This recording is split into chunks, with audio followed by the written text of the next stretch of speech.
Good morning and welcome. Glad to have you guys all here.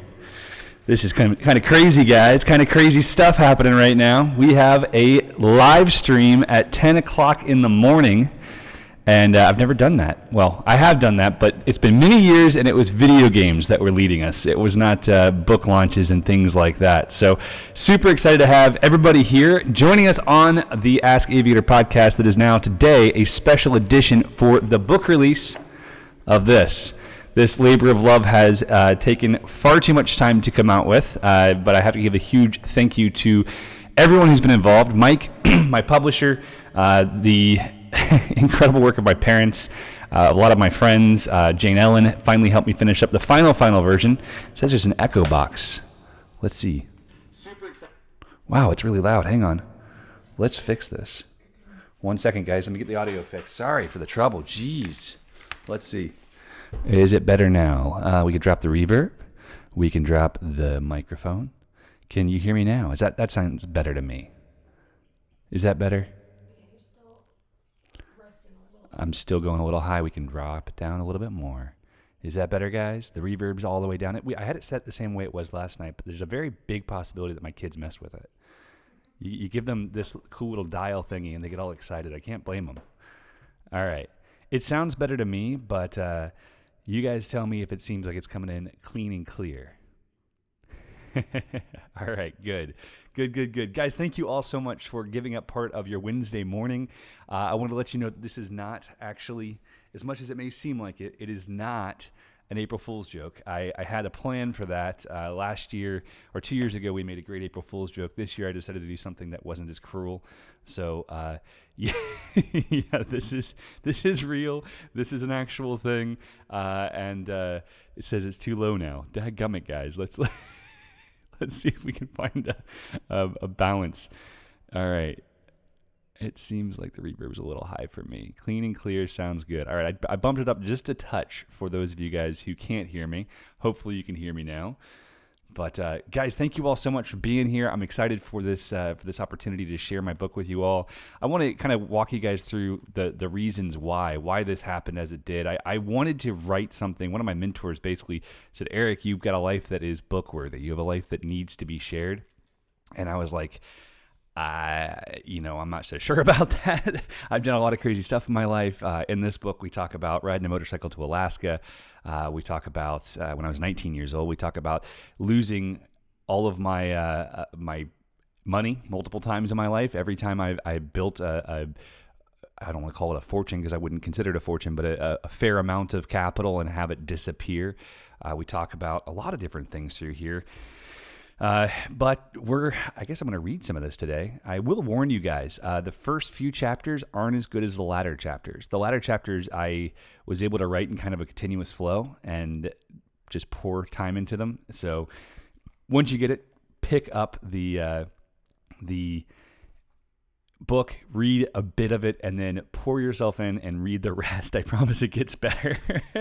But it talks about flying, it talks about adventure, it talks about living beyond your fears. It focuses a lot of time toward the idea of how do we really focus our life and our energy toward having the best life we possibly can, where we can do the most good for the world around us, do the most good for ourselves, etc. So with that said, I would really appreciate if you guys would pour some time into buying this book right now. It's on sale on Kindle for 99 cents today. The normal Kindle price, I think, is $10. So get it today. We're trying to make the bestseller list, which currently we are a bestseller in its current category, but we're going to be bumping it into a different category. My publisher has all these things planned. I don't know how Amazon's things work, but we're going to do it. If anyone buys the paperback version, which is my preference because it's really pretty, it has a picture of Ross on the front and me on the back. I took this picture. I didn't take this one. It's actually a really, really old picture of me. I was flying with a whole bunch of motocross guys about 7 years ago, and we went and we were trying to get the jump big enough that I could fly underneath them when they jumped over me. Lots of fun shenanigans. Lots and lots of fun shenanigans. So everybody, please, if you will, pick up the Kindle version. It's 99 cents. It would mean a lot to me. This has been a labor of love since January of last year. Started the journey, met with a publisher in Charleston, ended up selecting a different publisher last summer. have been writing, recording, trying to find ways to make things happen. Jeff Hamill asked, "Do you talk about your experience with the YouTube gaming community?" I very briefly touch on it. When I wrote this book, I kept telling my wife, like, I will never write another book. This is the hardest thing I've ever done. I will never write another book.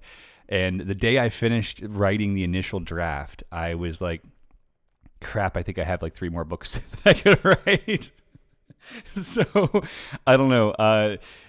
There definitely are some stories in there, and Jeff was from those days. Jeff knows me from my YouTube gaming days, back when I would share my love of adventure in video games, which sounds silly, but I used it as an outlet for myself. When I broke my back the first time, I was basically crippled. It completely shifted my life. I had always wanted to be a fighter pilot in the Air Force, and so my goal was Air Force Academy, and then I want to go from the Air Force Academy into flying fighter jets, and then I want to eventually fly for the airlines. Like, that was kind of my life plan. My uncle had done that. That seemed like a good plan. It seemed like a good way to go.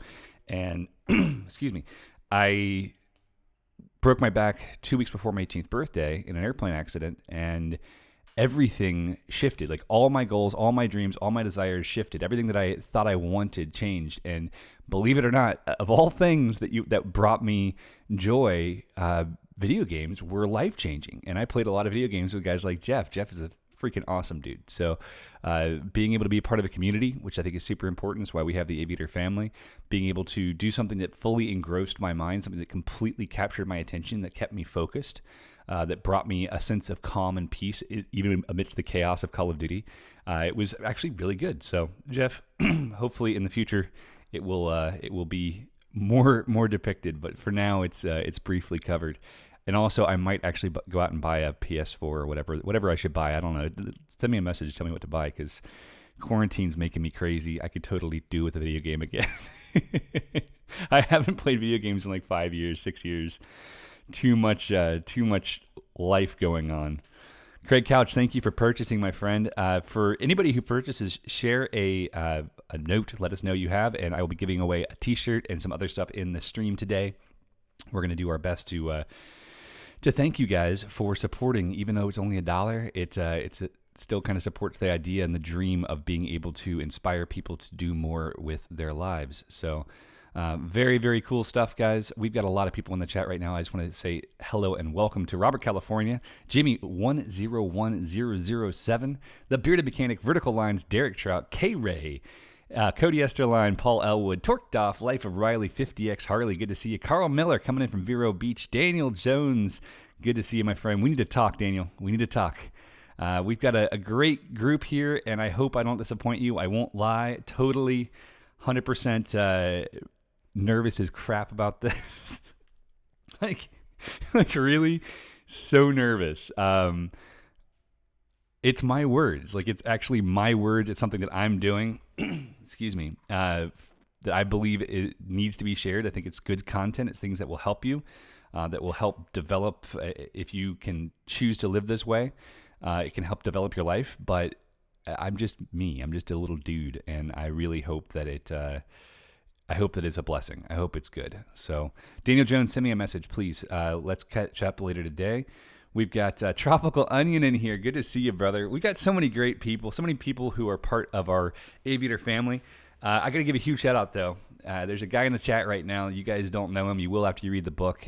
He has adventured with me all over the country. The dumbest thing I've ever done in my entire life, I did it with him. So that's Ethan Demi. He was the best man at my wedding. And Ethan... 5 months before his wedding, I think it was 5 months, we hopped on motorcycles and rode from Tennessee to Pennsylvania to Florida then I actually flew to Florida because I totaled a motorcycle in Pennsylvania, broke my leg, tib, fib, PCL, and then bought another motorcycle 2 weeks later in Florida, hopped on that, rode back to Tennessee, and then rode to Alaska, and then to San Diego, and then back to Tennessee. And the dumbest thing I ever did was that... we decided it would be a really cool idea to do the Iron Butt Challenge, which this is all kind of some of the stuff's in the book. Yeah. Iron Butt Challenge is riding across the country in less than 50 hours, right, or 48 hours. So in 48 hours, we went from San Diego to Chattanooga, Tennessee, stopping for 4 hours in Albuquerque, New Mexico. The last 5 hours of the journey We went from Memphis to Chattanooga. And mind you, we weren't riding at like super speeds. I think we did 10 miles an hour over the speed limit at maximum, that kind of thing. We were very, very careful because Ethan, as he got closer and closer to his wedding and as we got closer and closer to finishing the trip, became more and more passive. I was a rebel without a cause. I was riding, like a nonsense man. I remember going across, I believe it was Wyoming. We're going across Wyoming, and we're doing like 140, 150 miles an hour on these 2-lane roads, middle of nowhere. But the the trip, that was not nearly as scary as riding from Memphis to Chattanooga because we were so exhausted. It was cold. We've got our jackets unzipped, helmets flipped up, standing up and falling asleep for miles at a time. I remember trying to count the mile markers, and you'd wake up as you ran off the road and you're like, holy crap, and for whatever reason, we just kept going. I literally don't know why. I think that we got so far into the lack of sleep that we just kind of had this lack of logic. Like logic was no longer part of the game. And that's part of what we've done so much of with Aviator, is trying to help people to stay in their logical self, even when they become emotionally overwhelmed. And so, yeah, Ethan, glad you're here. Thanks for buying the book. Your name's in it. Your stories are in it. I appreciate you helping my terrible memory at multiple times, because I was telling a story about our time in Alaska where we were hanging out with the cast and crew of Into the Wild. We were stuck in a 40-year storm. This stuff sounds impossible, but it's actually truth. We were stuck in a lodge that had no rooms left. So we were walking up and down the lodge, knocking on people's doors like, hey, can we please sleep with you? We will pay to sleep on your floor. We're desperate. And then it turns out, we're hanging out with all these really cool people from Into the Wild. Like who's the guy's name? No. Sean Penn. Yeah, so Sean Penn's there. And I didn't put this in the book because I felt like it was a little salacious, but we ended up linking up with this guy who was a Marine. He was a second lieutenant in the Marines. He was on his last kind of leave before going overseas. And Sean Penn was like, hey, if you want to defect to North Korea, here's my cell phone number. I can make it happen. And my buddy's like, what? So there was a lot of really funny experiences. Truly, truly funny experiences. But Matthew Kalinsky's here from EO Tampa Bay. Matt, thank you so much for stopping by, my friend. Without the support of my EO brothers and sisters, I don't know if I could have done this. This has been a huge undertaking, and I'm super, super grateful for all of their help. For all of you guys who have bought the paperback, please spend the extra 99 cents and get a copy of the Kindle version also. Amazon's algorithms work in such a way that it makes a lot more sense for the Kindle version to trend. I don't know why. The Kindle version has the wrong description. It has a description that was written by somebody else. So I don't know. These things happen. All right. So excuse me for catching my breath. It's kind of hard to do this by yourself now. I feel like I should have you on here just to kind of help me carry. But many thanks to everybody. I love the stories coming through the chat right now. We've got people sharing their North Carolina to Texas in 9 hours. Jeez. I met a guy, and Ethan might remember him also. He'd ridden from Tampa to Dayton, Tennessee, which is about a 9-hour drive. He'd ridden it in, I think, 3.5. He was running like 170 miles an hour almost the entire way on his R1, and it was like, I was crazy. I was 19. I was nuts. This guy was so much more nuts, and he was one of those people who just had natural ability. I could ride pretty well. I mean, I could drag a knee. I did all right. He'd never actually ridden on twisty roads, and he's got his girlfriend on the back. And we were following a guy on a supermoto. So like instead of putting his knee on the ground or moving his body, he was trying to ride like the guy on the supermoto. So he's got his feet out and just sliding the bike with a girl in the back. And I was like, this guy is bonkers. So yeah, these things happen. So we've got a good number of folks here live right now. Many thanks to Peter Ciesla, to my sister Elizabeth Bennett. She just ordered. Bill Gleason, thank you very much. Dave Aller, appreciate you. Nicholas, I appreciate you as well, my friend. We got to get you flying again.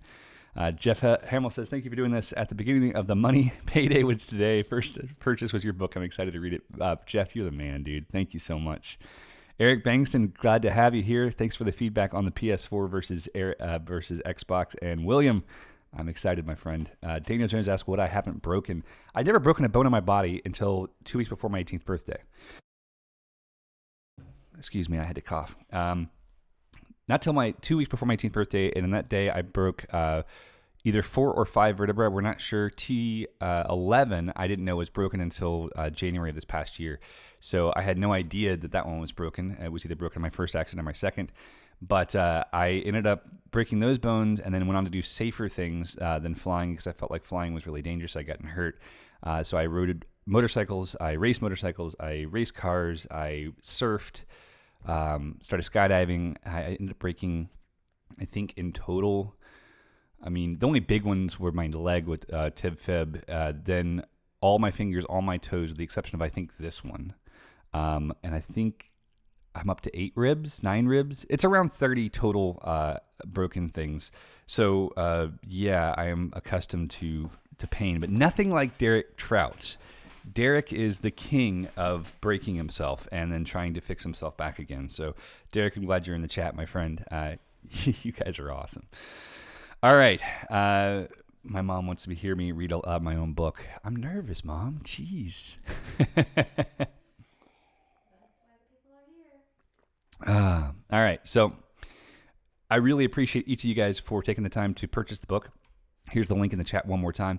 If you haven't bought it yet, please pick up the Kindle version as well as the paperback. If you want to buy the paperback, the Kindle version is basically free. It's $1. And if you don't like the book, just send me a message and I will give you the $1 back. I'm happy to do that. I can PayPal it to you. So Nate says he got 15 Kindle copies earlier. I'm not sure how you did that, but cheers to you, my friend. Thank you. I've got text messages coming in like crazy. I'm going to go ahead and, I guess, read this book in just a moment. I'm going to get some water first and prepare myself. But you guys keep going. If you will, please share this stream. Let's get more people in here. Our goal right now is to really just to get people involved so they can understand what is out there. And it's not to make, this book famous or anything like that. It's really focused on trying to inspire more people to live beyond their fears and to step into flight. I believe that flying is one of the best things you could possibly do for yourself. And I believe that if you're not flying, finding an adventure that suits you is everything. So guys, let's find our adventure. We're going to take a quick break as you guys take the time to go share this. When we get back, I'll start reading the book. And yeah, I'm excited. Thank you all very much. I will see you in a moment.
All right, we are back. Glad to have you guys here. We actually lost viewers through that, so appreciate it. I'm like, go and share. And everyone's like, no, I'm out of here. I'm out of here. Too funny. Glad to have you guys all here in the chat. We've got some hilarity going on. Apologies for the coughing.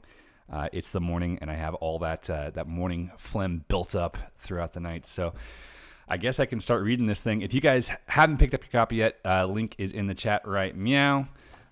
Wade Collins asks, is 350 pounds too heavy for paramotor flying? Our heaviest student is 380 pounds. It is too heavy to tandem, which we require at our schools. We tandem me first, but it is doable.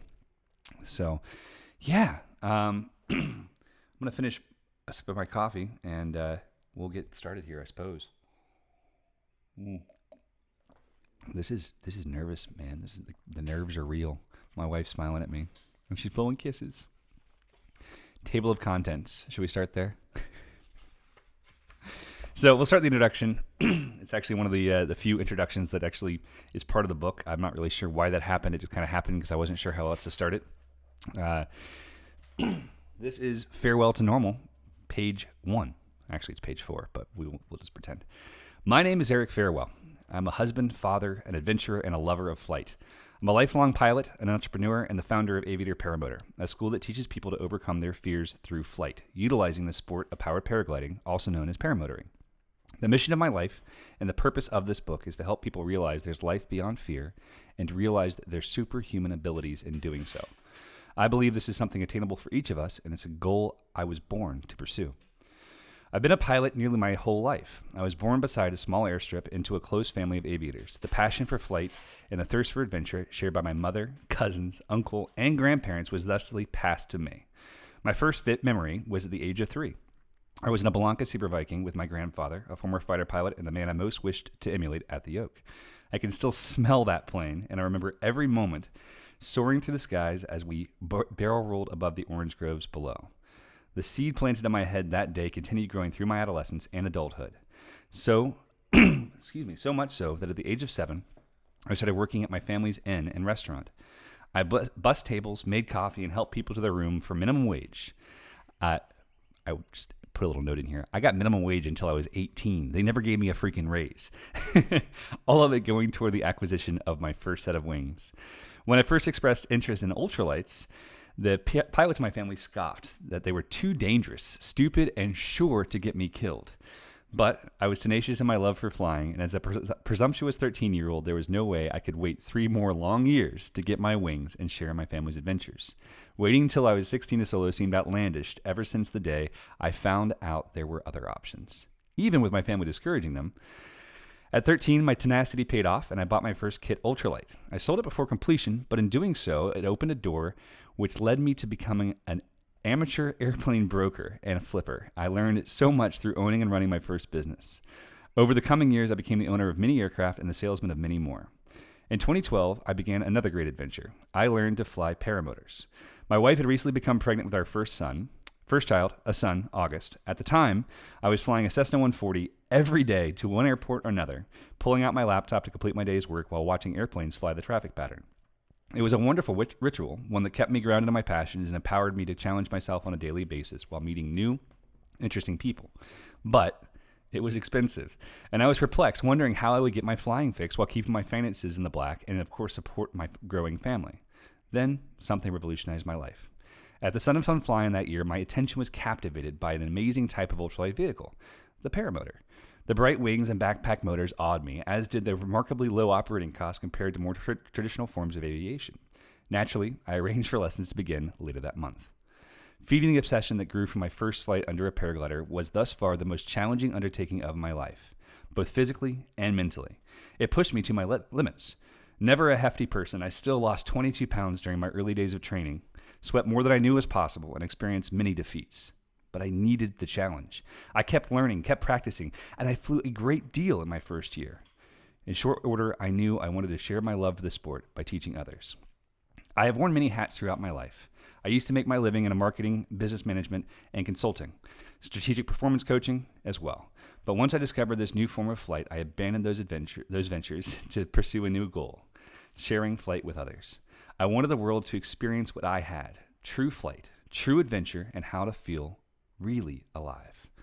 Paramotor flying filled my heart and mind in a way that nothing else had. I needed to share my joy. All right, that's up through 3 pages. We can go all day. I could read this whole book, I guess. I don't know. Thus began a huge developmental shift for me. I began to understand how I could create a more uplifting and fulfilling life by becoming more focused on serving others. Impassioned with inspiring people to become the best versions of themselves they could be, I knew I could harness my growing passion for personal improvement and my love of teaching to create a school like none before it, one that not only effectively and safely taught people to fly, but that could dramatically change our students' lives for the better. Aviator Paramotor was born in 2012. The arduous process of building this new business nearly bankrupted our family twice. But I couldn't give up. Looking back now, I know if I were given the chance to go back and do it over, I wouldn't choose to walk another path in order to avoid those hardships. They help mold me and this business into what we are today. You're moving chairs now? It's totally fine. All right, we've got a lot of good people in here, guys. I'm excited. Let's continue. Today, our flight school is not just about learning how to fly a paramotor, not even close. We help people look past their insecurities, overcome their pain, heal their wounds, and realize their potential for growth in all aspects of their lives. It's as much a humbling experience to better lives through this type of emotional work as it is an incredible honor. Remarkably, our curriculum at Aviator isn't overtly structured to do this. It's a natural process born of passion, obstacles, and the presence of incredibly uplifting people. The challenges our students are presented with physically and emotionally inspire them to open up to others in the group, to share personal experiences, and to learn as a team. I've witnessed people come through our classes and workshops and completely revolutionize their being, their sense of self, their accomplishment, and their outlook on life. This book is written in hopes that you too may have a similar experience, no matter where you pursue your passions. Through these simple words, I hope you leverage your abilities to overcome your own pains, and that it helps you build greater faith in yourself. I want to share the ways I've learned to become the best version of not just myself, but also the stories of the hundreds of aviators and adventurers who've come through my life. I'm driven to help reveal. I'm going to cry. You're crying. You're going to make me cry. I'm driven to help reveal the potential in your heart, mind, and life you may not even know you have. It is my desire that through reading my experiences, you can take away something that improves your life, or at least get you laughing at some of my adventures. Take a leap of faith, reach out for the unknown, live in defiance of your perceived limitations, and be prepared for your life to take flight. Okay, so there's the intro. My wife's crying. I love you. You okay?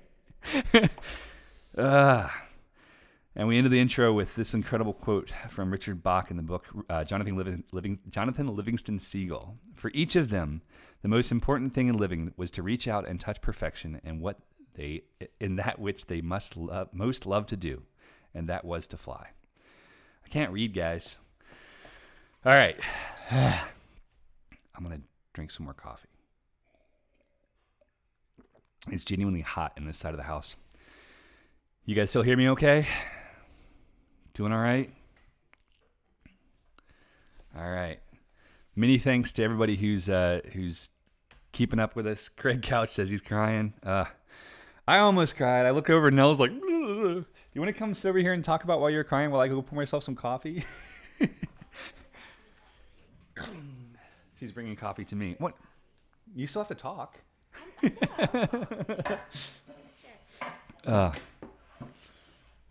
the record, I put my shirt on first this morning. It's true. I saw it and I got excited. I was like, that, and she like perfectly blended with her pants, so like the colors all work. Oh, I was super excited. It's pretty impressive. Super excited. All right. No, I'm just so proud of you. I know what this work was to write this. I only raged at it a little bit. But I know what I watched you through it, and I'm just so proud of you for getting it done. I really am. Sorry, I made you cry. No, I'm not. These are happy cries. I don't apologize for crying anymore. I'm just, I have a lot of feelings and they come out of my eyes. No, I'm really proud of you. I'm really proud of you for tapping into, for putting this all down, because these are all things that have been so formative for you, and things that you have shared with people in a much more one-on-one fashion throughout the years, through your different businesses and friendships, and through Aviator and all that. But to see you take the focused time to put it all down, to spread it even further. It was definitely a challenge. Yeah, it was. Yeah. It was. All right. This is great. Kevin says we should let you read a little bit. You want to read a chapter? I can read for a little bit. My mom says I'm going too fast. You're excited. I read fast, all right? I'm sorry. Do you want to read a chapter? I don't know if I might cry through the whole thing, you guys. Well, if you want to start reading whatever you want to read, I'm going to check my texts, and I might. Yeah. Mom says a little louder would help. I can turn this up again. I just don't want to go too far. So I'm turning up the volume. You guys tell me if it's too much. And I'm going to pull this next to Nell. Well, actually, I'll pull Nell next to that. Really glad I didn't put mascara on today. Yeah. We're quarantining. Let's be real. When does makeup happen at all? True. So, on to chapter 1. Take off. How to overcome pain and disability. Dreams lost. 2 weeks before my 18th birthday, I hand-propped an airplane. Standing in front of the propeller, I gripped it firmly and pulled hard, physically turning the engine over by hand. Some planes don't have starter motors, so they require this. It's pretty hazardous and has been known to dismember and even kill. But I'd been trained well, and I had plenty of experience. At least that's what I thought. This time, however, was different. This time, misfortune played her hand. The plane's engine surged to full power and took off into the side of the hangar, with an unwitting passenger clinging to the strut. I found myself looking up at the bottom of the plane, a tire between my legs. My hands wrapped around the strut so hard I bent the metal with my fingertips. Mom says you have to be closer to the mic. Okay. First and foremost, in my head was the knowledge that if I let go, the tire was going to run me over, pushing my chest and head into the propeller, and I would die in a spectacularly unpleasant manner, quite reminiscent of a Monty Python slasher scene. Then, I blacked out. 30-odd minutes later, I woke up under the plane. Blood pouring from my head, my back screaming at me in a manner of pain that was nothing short of excruciating, and I had no idea how I'd gotten there. I managed to stand up, turned the still roaring engine off, and found my way to a chair. Meanwhile, in a stroke of fortune, someone had shown up early to work at the hangar and came to investigate the noise of the plane running at full power for an overly long time. Apparently, they ran off to call emergency services after noticing what looked like a corpse lying beneath it. Within minutes, EMTs arrived to inform me I had a head injury. Well, no joke, did the blood pouring from my scalp give it away? I thought dryly. Yet, despite how much my head hurt, I knew something else was off. In fact, something else was dreadfully wrong, and I spurted out just that. Something's wrong with my back, I told them. Well, how would you know? You have a head injury, he replied. We need to get you to the ER to look at it. He was far from putting my mind at ease, because there and then, I innately knew I had seriously hurt my back. Of course, the head injury was just as real. The damage was so severe, I later learned that I had lost many of my childhood memories, but that was the least of my worries. As it turned out, I had broken 5 vertebrae and barely skirted permanent paralysis. When I broke my back, I was left with damage that would never fully heal, including seizing back pain. My muscles would lock up. My nerves would begin firing off like an unending firework display, and I would be forced to the ground, frozen in pain. I remember distinctly driving through Iowa a few months after the accident when I began to feel the first signs of a spasm. As the fireworks began, I pulled my truck and trailer over to the side of the road, falling out and lying on the rough asphalt as my back seized. All the while, tractor trailers were unknowingly flying by my crumpled figure. That accident shattered my life's dream and primary ambition. They precluded the possibility of me ever following in my grandfather's footsteps and becoming a fighter pilot, which had been everything I'd worked toward throughout my adolescence. As soon as the prognosis came back from the doctors, I knew immediately it could never happen. The dream which had defined me for so long was lost. My body was damaged. My identity as someone who flew disappeared like a wisp of smoke from a freshly extinguished match. Even my license plate from high school was A8TQR. AV8TQR. The Q because no one else had taken it. Flying was me, my everything, and now it seemed I could do nothing to complete the mission I had followed for so long. Eventually, though, I came to understand I had been given a choice. Give up or move on. I was stuck with this set of circumstances, but I simply couldn't let this pain, this lost dream, destroy me or push me down. I had to let them push me forward. Opportunities found. We are all put on this earth and faced with our own special challenges, almost immediately.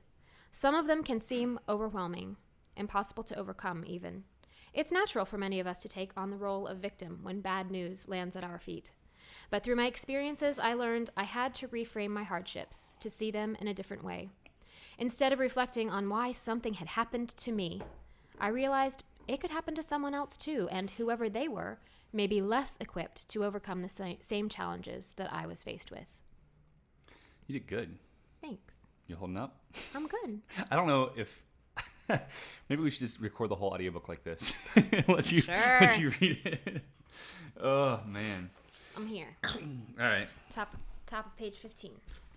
All right. Coffee everywhere. Let's see. I love you. I don't want you to make you have to read the whole thing and go insane. Well, they're here for you, baby. No, I got a little break, and then I realized I left my coffee over here, and it was a terrible, terrible decision. Let's see. This is hard to read when you have a microphone right in front of your eyes. This lesson wasn't easily learned. I once tried writing a book titled Failing Forward, highlighting my mistakes, walking through my experiences, and how at every turn I hadn't lived up to what I had hoped. About 6 chapters in, I got burned out and quit. I failed at writing a book about failure. The irony wasn't lost on me, but formulated concepts in my attempts at writing a book helped me to understand that shortcomings, pain, and disappointment were not things that needed to hold me back. As I mentioned, I worked, let's see, just roll your end. Is it working? Their end. Okay, good. As I mentioned, I worked from the ages of 7 to 18 at my grandmother's restaurant and country inn, the Chalet Suzanne. I made coffee, washed dishes, offered tours, worked as a bellhop, worked as a line cook, a barkeep, and basically anything else that was ever needed. I had always had aspirations of being an airplane owner, so I saved my minimum wage money and bought my first light aircraft kit. Inevitably, it didn't take long to realize that kids with ADD, ADHD, or the like, kids like myself, simply were not best suited to build, or at least to finish, airplane kits. Luckily, I took a risk and attempted to sell my unfinished kit on a new thing I've been learning about called the internet. "You sold that kit thing on the interwebs?" the guy I bought the kit from asked me. "Yep," I responded proudly. "Well, shoot, can you help me sell some of my stuff? I'll give you 10%. "Make it 20, I replied with a smile. So at the age of 13, I became an amateur aircraft broker. Within a couple of years, I'd helped arrange the sale of more than 200 aircraft, projects, and ultralights. I met my own goal and owned not just one plane, but had flipped over 40 of my own. Lots of airplanes came into my life, including the one that I had the fateful accident with. Moving on, a few years after the accident, I still trying to find myself after losing my fighter pilot dreams and freshly heartbroken from a relationship that ended poorly. I decided I needed an adventure. So I started planning a grand one. I had a friend who would eventually become the best man at my wedding, Ethan Demme, who wanted to ride his motorcycle to Alaska. Of course, I had to join him, but Alaska wasn't enough. We needed to do something bigger. So we rode our motorcycles across the country, from Florida to Pennsylvania, back to Tennessee, through the Great Plains, to Canada and Alaska, down to San Diego, and then back home again. We called it the Bow Tie Tour. It's a web link, bowtietour.com. I think the website's still up. As we crisscrossed the nation. As if our road trip wasn't exciting enough, in the process of trekking North America, I had 2 more serious accidents that totaled my bikes and resulted in even more broken bones. Through intense pain, I kept going. I knew I needed to experience life in a fulfilling, adventurous way once again. I needed to push myself forward, past what I saw as my failure, to become a victor rather than victim. We ended up riding through Alaska in the middle of what they called their 40-year storm, a terrible weather pattern which occurs every half century or so. It rained so heavily that bridges began washing out, and we forded those flooded bridges, water rushing past our feet as we crept across. One full day of riding led us only 8 miles down the road. Exhausted and soaked to the bone, we found shelter at a lodge that proudly proclaimed no vacancy.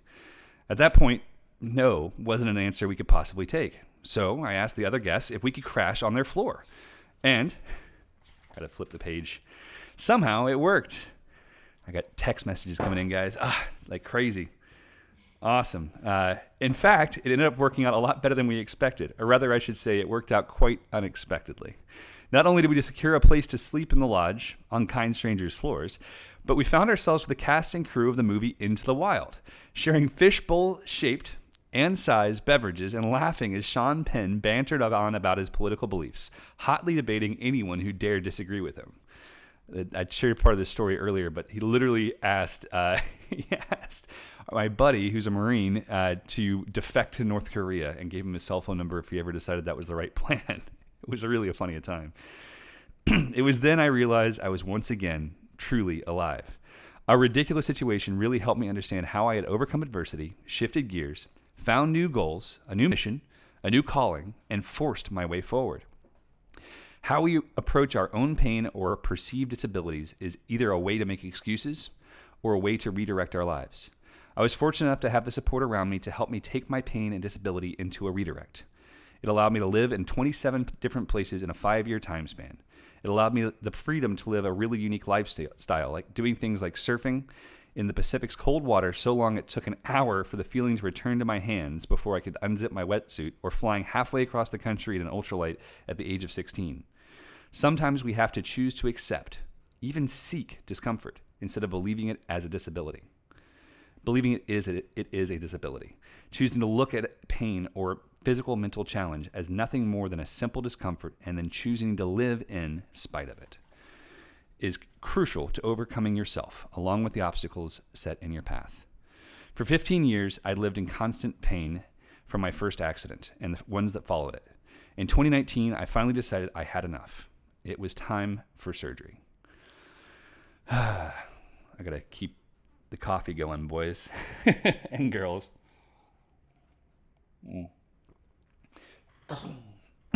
It was time for surgery.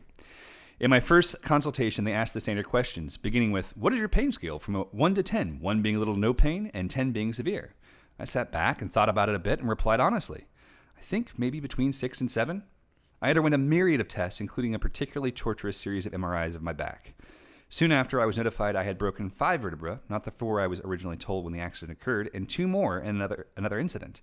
To top it off, I had 5 badly herniated discs and scoliosis. But then they told me something that shifted my understanding of pain. You say you're living with a pain level of 6 or 7, but based on the damage done to your back and the resulting permanent nerve damage, you're really more likely living with a pain scale of 9 out of 10. When you're in so much pain you can't pick up your kids, can't breathe, and can't function normally, that's a problem. Shedding disabilities. Too often we choose to frame things as a problem instead of saying, it's just what I have to deal with. What else am I going to do with my life?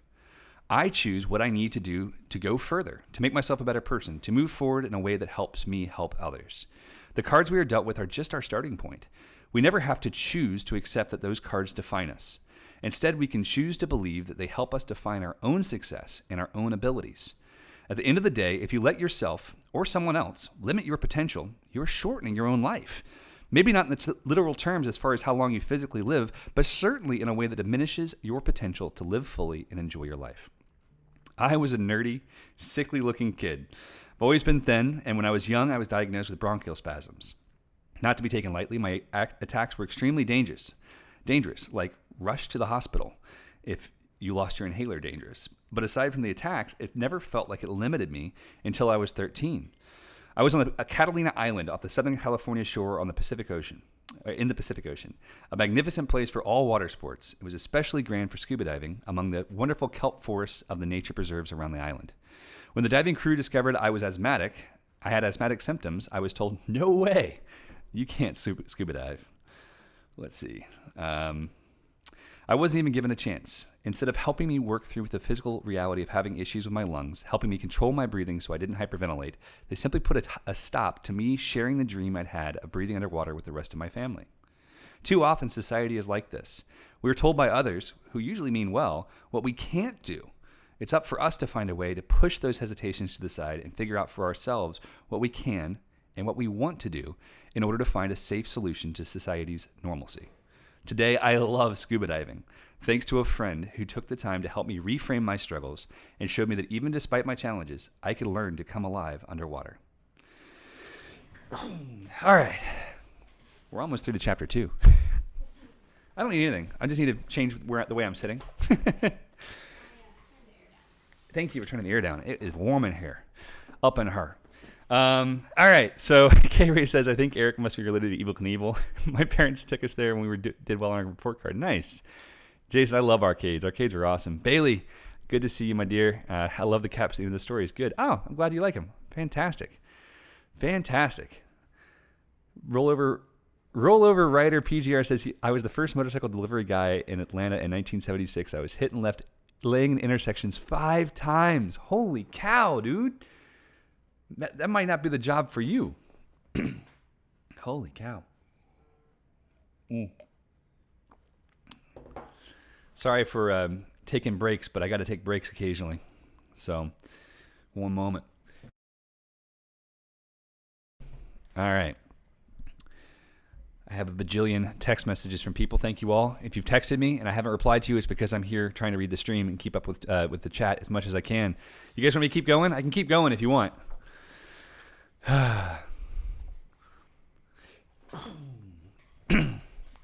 After breaking my back and losing my memory, I found new ways to feel like I was alive. Surfing, video games, racing motorcycles, taking myself on adventures around the world.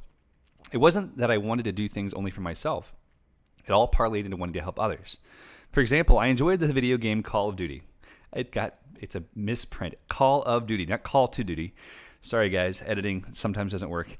And played a lot right as it became in vogue as a spectator sport. I love watching people play online. However, I also believe my message of truly living, of really feeling alive, could help kids see there was more to life than just video games alone.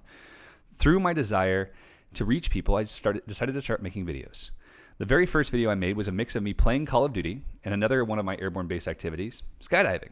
I wanted to show how being fully engaged as a human was empowering. Whether flying, falling, or enjoying an online game, this engagement was imperative to me, especially after observing that there was a massive community of young people following these video game personalities, people who recorded themselves playing and then put their videos on YouTube.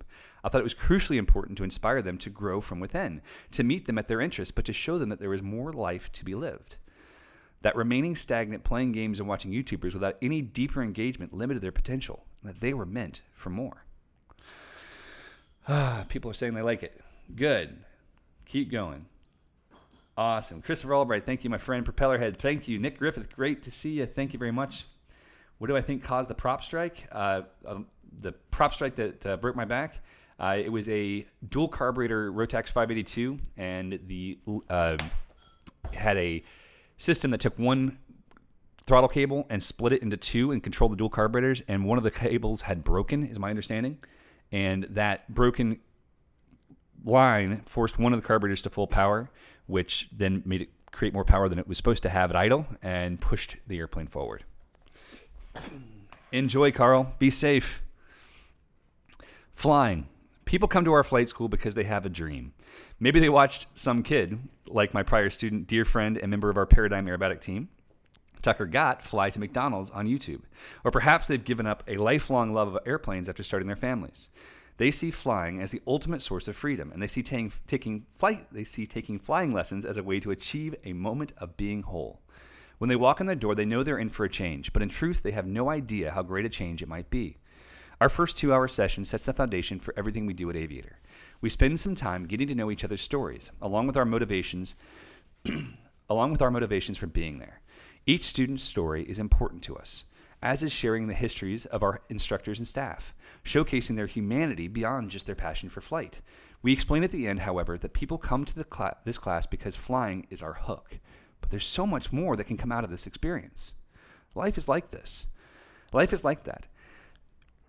Live fully. It's not just a series of days you trudge through. There's so much more available to you than checking things off a bucket list or taking your annual vacation.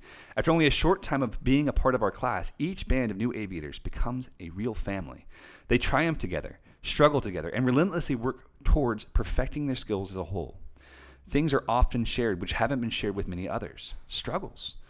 They've already overcome their struggles or are actively growing through them. Old pains are shared as easily as the laughter that comes from the new strains and bruises. It's something each student experiences when they get their start. There are times in our lives when we need people around us to remind us of who we are meant to be. For me, that was my wife, Nell. She has been there for me through my biggest moments of doubt, even the many moments that surrounded writing this book. Was I willing to bare my soul? Was my message worthy of reading? Classmates, or wingmen as we call them in our flying school, become those people to their fellow students. Sometimes it takes adversity and a reminder from others that being afraid of hurting yourself is sometimes more crippling than actually hurting. Being afraid of living is more crippling than death. For once you have tasted flight, you will forever walk the earth with your eyes turned skyward. For there you have been, and there you will always long to return. Leonardo da Vinci. Awesome, guys. That's chapter 1. Only 160 more pages to go. Wonderful, wonderful, wonderful. Thank you guys all so much for being here. Craig Taylor says if you keep reading to us, you won't have to re-record the audiobook. There's some things I want to change, man. There's always like slight edits that I would make, etc., etc. But you do what you got to do. I really should have read this book aloud to myself. My parents told me I had to, and I didn't because I'm a rebel at heart. And they read it aloud to each other, and they were working through the edits. But you know, it's a book. There's always things to change. So, yeah, thank you guys all so much for being here. I guess I could keep reading, but there's 60 of you here, and if you guys haven't all bought the book yet, I'd encourage you to go and do that. Link is in the chat. Check it out. Appreciate every one of you guys for taking the time. Dad says, buy the book. Craig, thank you very much, my friend. Derek Trout, I'm going to my backyard to get the Florida sand out of my wing, then I get to spread weed and feed fertilizer. Oh, man.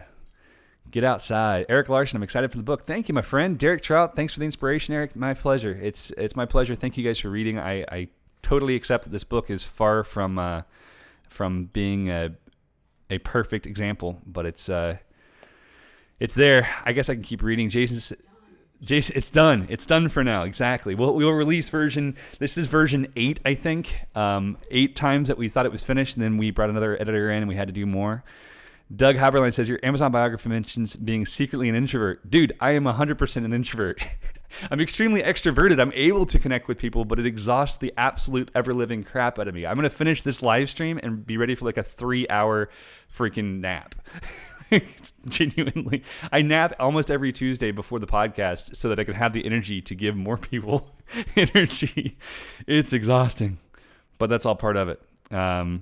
Yeah, so if you guys want me to read more, I can. It's up to you. You guys tell me. I can read chapter 2. Really, I want to jump ahead and read like chapter 6. I could do that.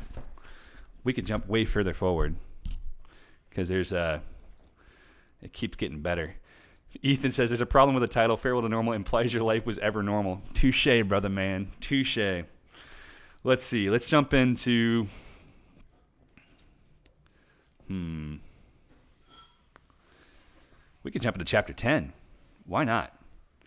K-Ray, if you are waiting for the book to arrive, please buy the Kindle version. It's 99 cents, and it helps out with pushing this thing up to the top. Kindle is available right now.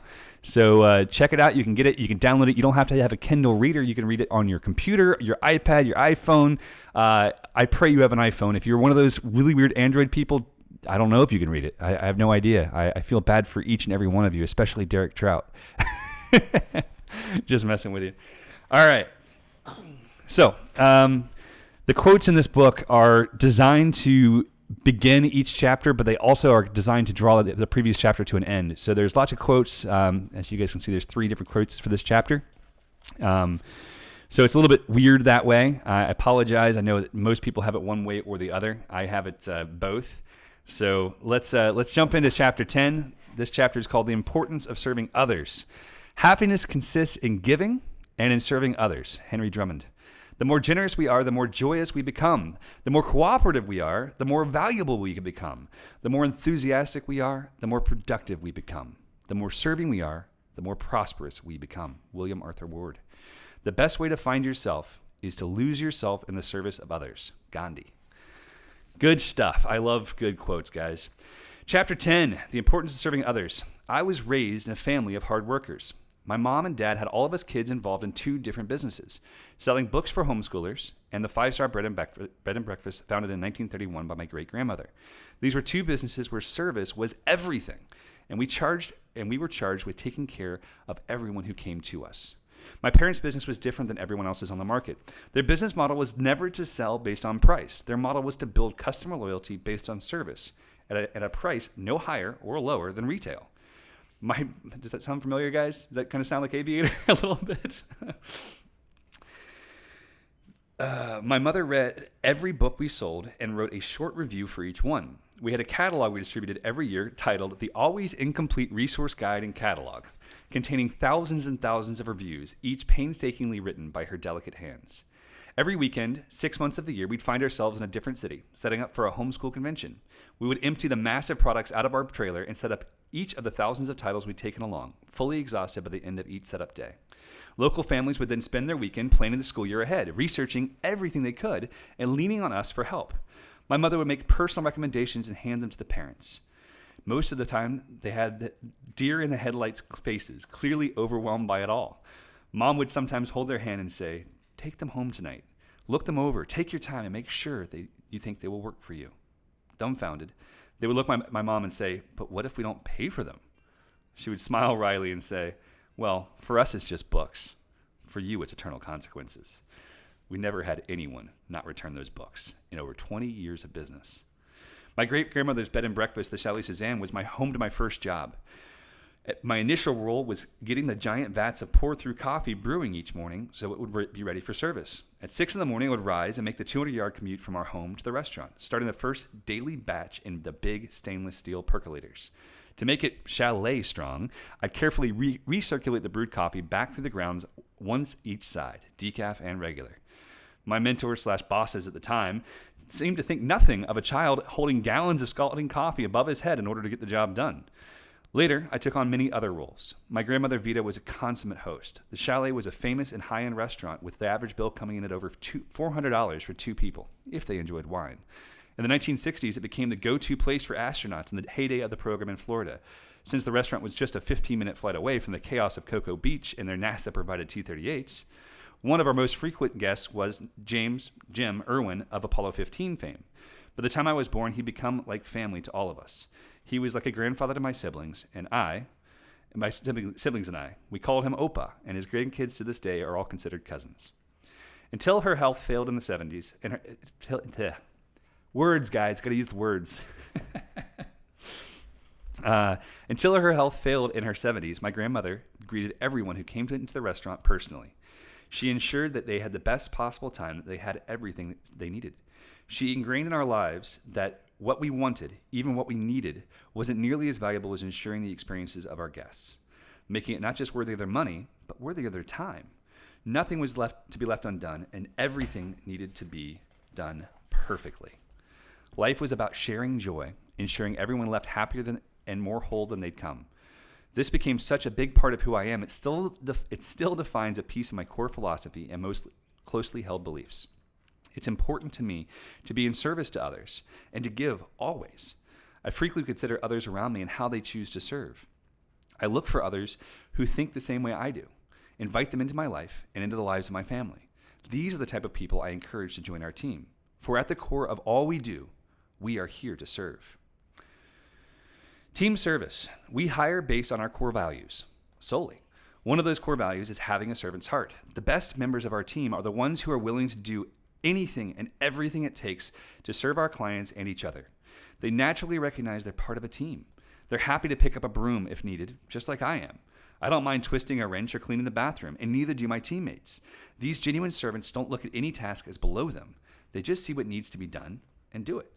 We share that philosophy with our students through our 5 rules, a part of our mantra at Aviator. And as I mentioned before, the final rule is to give back, to find something to give back to your community, your world, even the sport itself.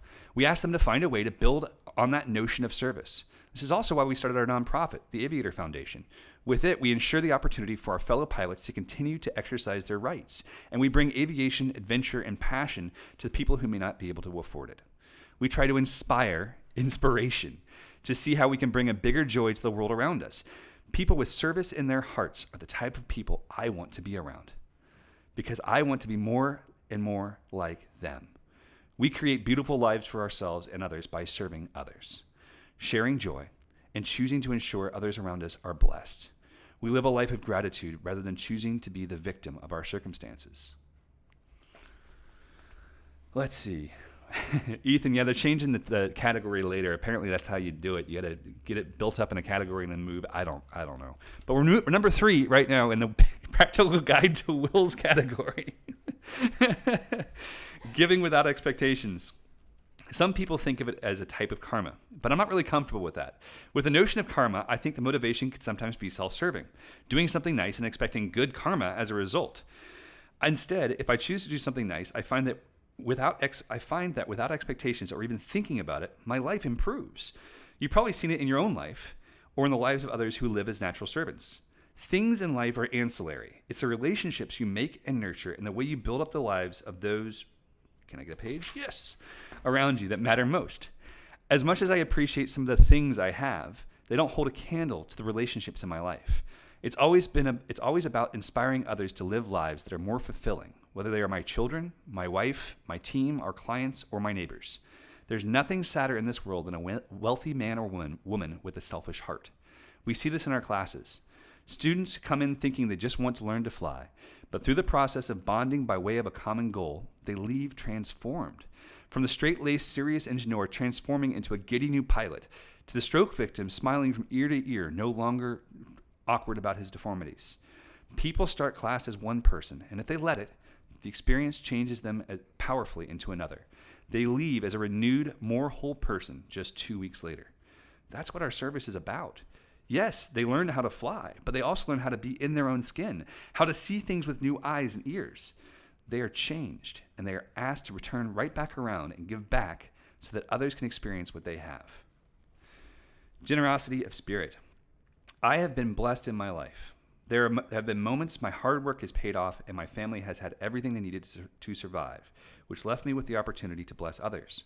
Whether it's slipping a few bills in the mailboxes of acquaintances on Christmas Day, over tipping like a madman at my favorite restaurants, or donating to the fundraisers of hurting strangers, I've always felt it's my duty to ensure I not only give back to those who are in need, but also to help my children understand the why, to help them see, and that while we may not always have a ton, we always have something to give others. It doesn't have to be money. When you step up and choose to be a generous person of heart and spirit, you can probably change more lives than you ever could with money itself. It goes much deeper than that. Taking time to truly get to know people, in conversation, being interested in the other person, being intentional, remembering how many children they have or what they might be struggling with, being there with them when they're celebrating good times and supporting them when they hit a rough patch, not judging or looking down upon anyone. They could be you, given different circumstances, experiences, or upbringings. You can serve people just by learning who they really are over who you assume them to be. Take the time to actually care, to actually listen, to look eye to eye with your fellow man and recognize the value in them they may not see themselves. Serve people by being there for them however you can. If you can't give an extra big tip to the Uber driver who tells you they're saving up to visit their family, yet just listen. Hear them. Ask questions and follow-up questions. Give someone a hug if they need it. Help with a major project that's holding them back. Be interested and intentional in the lives of others, even those you may not meet again. I still remember my wife laughing at me for taking the time to laugh with a resident of a lone open toll booth one particularly busy night when we were dating. I looked at the attendant as I passed her my coins, her weariness oozing out of her like a wet sponge. Exhausted by the dozens of cars in line, sharing their annoyance that she was the only one there and that they had been inconvenienced by the long delay. I took one look and told her that I bet she felt like a superhero, and I was glad that she was there. She responded slowly at first, and then a very honest grin lined her face before she laughed. She felt valued instead of berated, understood instead of annoyed. We all need more of that these days. I left with a smile imprinted on my heart that will stay forever. All right. That's chapter 10. When your values are clear to you, making decisions becomes easier. I guess we can jump to a different chapter. The next one's all on personal core values. It's pretty good. Let's see. Yeah. Got 55 people watching right now.